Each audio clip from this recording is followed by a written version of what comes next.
안녕하세요. 지난 시간에 이어서 탄소 화합물의 유용성에 대해 먼저 한번 같이 탄소 알아보도록 해요. 화합물에 대해서 정의를 내려볼 텐데요.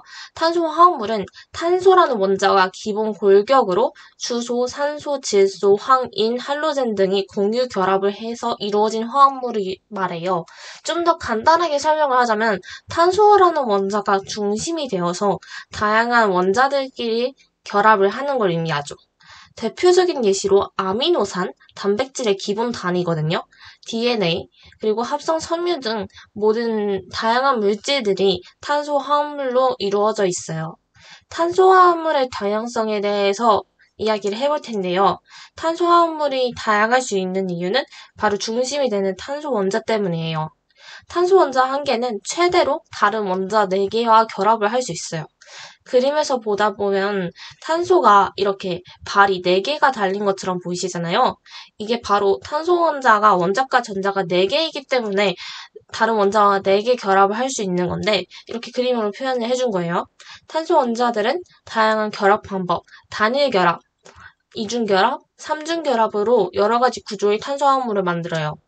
구성 원소의 종류는 적으나 탄소 사이에 다양한 결합이 가능해서 화합물의 종류가 매우 많은 거거든요.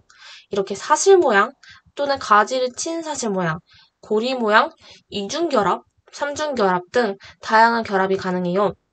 또한 탄소뿐만 아니라 수소, 산소, 질소 등 다양한 원자와도 결합이 가능해 화합물의 종류가 매우 다양합니다. 예시로 포도당, 그리고 바이타민C, 우리가 아는 비타민C예요. 아스코르본산이 정식 명칭이고요. 카페인 또한 탄소 화합물로 구성되어 있습니다. 좀 더 탄소 화합물에 대해 디테일하게 한번 공부를 해볼 건데요. 첫 번째로는 탄화수소입니다. 명칭에서 짐작이 가듯이 탄화수소는요, 탄소와 수소로만 이루어져 있는 물질이에요. 탄소화합물 중 탄소, 수소로만 이루어진 화합물이고, 특징을 살펴보자면은, 물에 잘 녹지 않는 특징, 연소할 때 많은 열이 발생하기 때문에 연료로 많이 사용이 돼요. 그리고 완전 연소되면은 발생하는 게 CO2, 그리고 H2O, 이산화탄소와 물이 생성이 됩니다. 탄화수소에는 대표적인 예시가 바로 3가지가 있어요. 첫 번째는 메테인, 두 번째는 프로페인, 세 번째는 뷰테인이 있습니다. 각각의 분자 모형과 결합의 특징을 한번 봐볼게요. 일단 메테인 같은 경우에는 탄소 원자 1개가 중심으로 수소 원자 4개가 결합이 되어 있어요. 그렇게 해서 이루어진 정사면체 모양이 바로 메테인이에요. 그리고 프로페인 같은 경우에는 3개의 탄소 원자가 사슬 모양으로 결합이 되어 있어요. 뷰테인은 4개의 탄소 원자가 사슬 모양으로 결합이 되어 있고요. 메테인은 프로페인과 뷰테인보다 훨씬 더 간단한 분자 모형을 이루잖아요. 이렇게 짐작을 하다 보면은 가장 간단한 탄화수소이고요. 그리고 액화 천연가스 LNG의 주성분입니다. 실온에서 기체, 냄새와 색깔이 없고 주로 가정용 연료로 사용이 됩니다. 프로페인 같은 경우에는 액화 석유가스, LPG의 주성분입니다. 마찬가지로 실온에서 기체고 냄새와 색깔이 없고요. 차량용, 상업용 연료입니다. 뷰테인은요, 액화 석유가스의 주성분으로 실온에선 기체고 냄새와 색깔이 없고요. 차량용, 상업용, 휴대용 연료입니다. LNG와 LPG에 대해서 좀 더 디테일하게 설명을 해드릴게요. 앞에서 나왔다시피 LNG와 LPG에는 차이가 있어요. 먼저 LNG의 주성분은 메테인이었고요. LPG의 주성분은 프로페인과 뷰테인이었습니다. 좀 더 명백한 차이를 이해하기 위해서는 끓는 점을 봐야 되는데요. LNG의 끓는 점은 매우 낮아서 기화되기 쉽기 때문에 액화시키기가 어려워요. 그래서 주로 용기에 넣어 저장하거나 운반하지 않고 가스관을 통해 공급합니다. 그래서 주로 사용되는 게 바로 도시가스인 거예요. 그리고 LPG 같은 경우는 끓는 점이 상당히 높기 때문에 비교적 쉽게 액화되므로 용기에 담아 저장하고 운반합니다. 주로 차량용, 상업용 연료를 이용이 됩니다.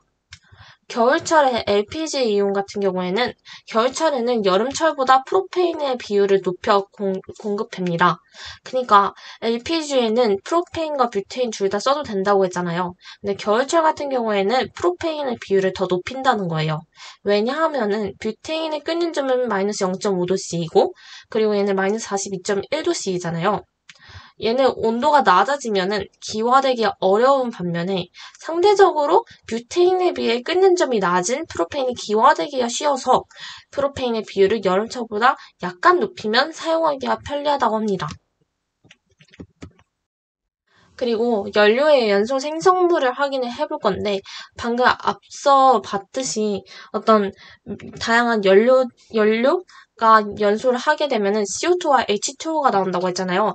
그러한 과정을 한번 실험을 해본 거예요. 실험에 대해서 간단히 언급만 하고 넘어가자면은 연료를 알코올 램프에 넣어요. 그리고 연소를 시키면은 기체가 발생할 거 아니에요. 이 기체가 발생하는 걸 석회수에 넣는 겁니다. 그리고 연료가 연소될 때 비커를 거꾸로 씌웠다가 비커 안쪽에 여기 액체 방울이 생기면은 이 액체 방울에 푸른색 염화 코발트 종이를 넣어서 확인을 해 보는 거예요. 그랬을 때 가에서 나오는 생성물과 나에서 나오는 생성물이 무엇인지 확인을 하기 위해서 이 실험을 진행하는 거예요. 실험 결과에서는 이 석회수가 뿌옇게 흐려졌대요. 그런데 나에서는 이 코발트 종이가 붉게 변화하였다는 거예요. 바로 석회수와 이 코발트 종이의 특성만 이해하면은 이 실험에서 나온 게 바로 이산화탄소와 물이구나를 확인할 수 있어요. 일단 석회수가 뿌옇게 흐려졌다는 것은 바로 이산화탄소가 생성이 되었다는 것, 그리고 탄산칼슘이 생성되었기 때문이다라는 걸 알 수가 있는 거고요. 그리고 물에 의해 붉게 변화가 되기 때문에 생성되는 액체가 바로 물이다라는 것을 확인할 수 있어요. 그 다음으로는 에탄올과 아세트산이라는 탄소 화합물에 대해서 한번 좀 더 공부를 해볼게요.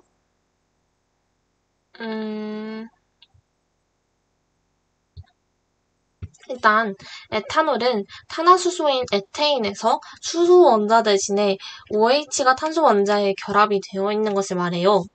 일단 분자 구조를 보자면은 원래 여기는 수소가 들어가 있어야 되는데 대신에 OH가 들어간 거예요. 술의 주성분으로 효모를 이용하여 과일이나 곡물 속에 포함된 당을 발효시켜서 만들고요. 물에 잘 녹는 부분과 잘 녹지 않는 부분을 모두 포함하므로 물과 기름에 잘 녹습니다. 25도씨에서 무색액체로 존재하며 수용액은 중성이에요. 소독용 알코올, 약품의 원료, 용매, 원료 등으로 사용이 돼요. 그리고 이와 비교해서 볼 거는 아세트산인데 많은 사람들이 에탄올과 아세트산에 대해서 좀 헷갈려하는 부분이 있어요. 일단은 아세트산은 메테인에서 수소 원자 대신에 COH라는 카복실계가 결합이 되어 있습니다. 아세트산이 포함된 식초는 옛날부터 인류가 이용해온 대표적인 발효식품으로 자연 상태에서 에탄올이 발효되어서 만들어졌어요. 25도씨에서는 무색 액체로 존재하며 물에 녹았을 때는 약한 산성을 띠게 됩니다. 약 6%의 아세트산 수용액인 식초는 음식을 조리하는 데 사용이 되고 또 위약품 아니면은 원료로 사용이 돼요. 그 밖에도 다양한 탄소 화합물이 존재해요. 그 중에서 두 가지를 꼽아왔는데요. 바로 포말데하이드와 아세톤이 있어요. 간단하게 분자 모형을 한번 봐주시면은 이렇게 좀 복잡하게 돼 있죠. 아세톤 같은 경우에는. 이 포말데하이드 같은 경우에는 수소 원자 한 개에 탄소 원자 한 개에 수소 원자 두 개와 산소 원자 한 개가 결합한 분자이고요. 모든 원자가 동일한 평면에 존재해요. 이렇게 삼각형처럼. 그리고 아세톤은 프로페인의 가운데에 탄소 원자에 수소 원자 두 개 대신에 산소 원자가 한 개 결합한 분자를 말해요. 각각의 특징에 대해서 대표적인 특징을 뽑아보자면은 포말데하이드 같은 경우에는 무색 기체로 자극적인 냄새가 나고요. 얘도 마찬가지로 특유의 냄새를 가지고 있어요. 둘 다 물에 잘 용해가 되고 포말데하이드는 접착제로 자주 사용이 돼요. 아세톤은 우리가 아는 매니큐어 제거제로 사용이 돼요. 그랬을 때 나는 특유의 냄새가 아세톤의 냄새라고 생각을 하시면 돼요. 깊게 살펴보자면요. 일단은 원유 같은 경우는 액체 상태로 산출이 되는 탄화수소의 혼합물이에요. 원유를 분별 증류하여 석유가스, 나프타, 등유, 경유, 증유, 아스팔트 등을 얻어요. 결국 탄화수소가 굉장히 중요하다는 걸 볼 수 있어요. 이러한 원유 중에 하나는 나프타인데요. 나프타를 고온에서 분해를 해가지고 생성된 물질을 원료로 플라스틱, 위약품, 화장품, 페인트, 합성 고무 등 석유 화학 제품을 만들 수 있어요. 그러니까 이런 모든 제품들이 다 탄소화물이다라는 걸 말하는 거죠. 생활 속에 탄수화물이 그만큼 많을 거예요. 식품, 의류, 플라스틱, 미약품, 생활용품 중에서 탄수화물이 차지하는 비율은 굉장히 높아요. 플라스틱 같은 경우에는 주로 원유에서 분리되는 나프타를 원료를 합성하는 탄수화물이라고 했죠. 가볍고 외부의 힘과 충격에 강하며 녹이 슬지 않고 대량 생산이 가능하여 값이 쌉니다. 아세틸살리실산, 아스피린이라는 미약품은 살리실산과 아세트산을 반응시켜서 합성한 탄수화물로 해열제, 진통제로 사용이 됩니다. 이렇게 해서 오늘 저희는 함께 탄수화물과 우리 생활의 관련성을 한번 살펴보고 여러분들이 처음 들어봤을 수도 있고 혹은 많이 들어볼 수도 있는 탄수화물들에 대해 많이 알아봤어요.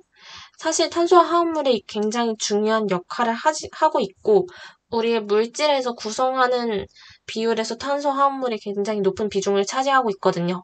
그러니까 여러분들이 혹시 관심이 생기신다면은 오늘 같이 배운 탄수화물 이외에도 다양한 분야에서 사용되고 있는 탄수화물에 대해서도 같이 공부를 해보면 좋을 것 같아요.